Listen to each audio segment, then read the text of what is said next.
Okay, so here I have a simple HTML website. I added a title, and inside my body I will add h1 tag with some text. This is my title, and I will also add a simple empty div with ID app. So if I go now to the browser and if I visit this page, you will see that my title is going to be printed. And as I said, this is really simple HTML website, and here I want to inject, or here I want to run my Vue application. In order to do that, I have to reference Vue's core library. In order to do that, just go to official Vue Framework website. There is a link called Get Started. You have to scroll a bit, and here under you will find a script tag, which is referencing to the development version. You have to copy this one, not this one production version, just copy this one development version. And go back to your website, and here under title, you just have to paste that. So this way we just referenced the Vue's core library. And the second thing we have to do here is we have to create instance of the Vue application. So we have to create a script tag, and here I will create instance of the Vue application like this. This Vue application requires some configuration because right now there is just instance of the Vue application, but this application doesn't know where the application should load. So in order to configure it, we just inject a simple JavaScript object, and I will add two attributes inside. The first one is EL, coming from element. And here I have to specify, okay, in which div or in which container I want to inject this application.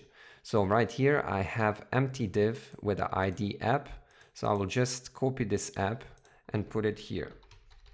So don't forget, put this symbol in front of it, because this references then exactly this div with this ID.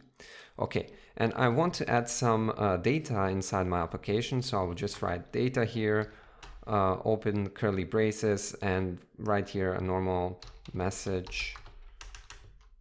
So hello world. Okay, so right now we referenced the Vue's core library, then we created an instance of the Vue app, we configured it so it runs inside this div, and we defined data inside. It would be really nice that we print this data inside this div.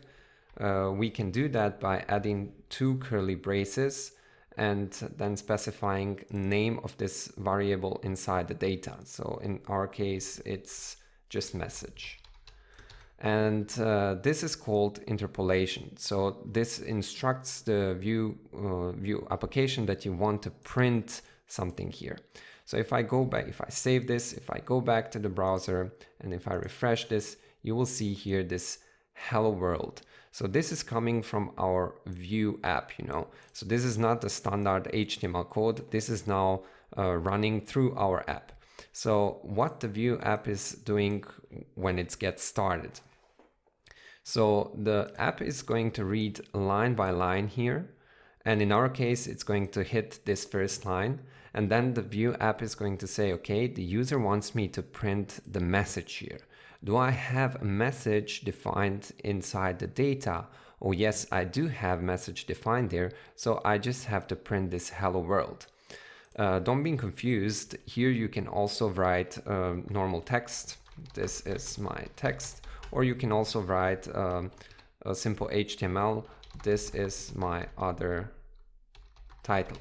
So if I save this, if I go back to the website, if I refresh, you will see that this is my text. This is normal text inside my Vue application. Then there is h1 tag, and then there is this printed directly from the message data or message variable defined inside the data. So how the Vue's framework or how the Vue's application interpreting this, the Vue application is going line by line and saying, okay, this is normal text, I can print this. Oh, this is normal HTML tag, I can also print this. And here we have this interpolation. Okay, this is not a problem. Message is defined inside the data. So I will just print this message. Before we continue playing with our first Hello World application, let's take a short break here.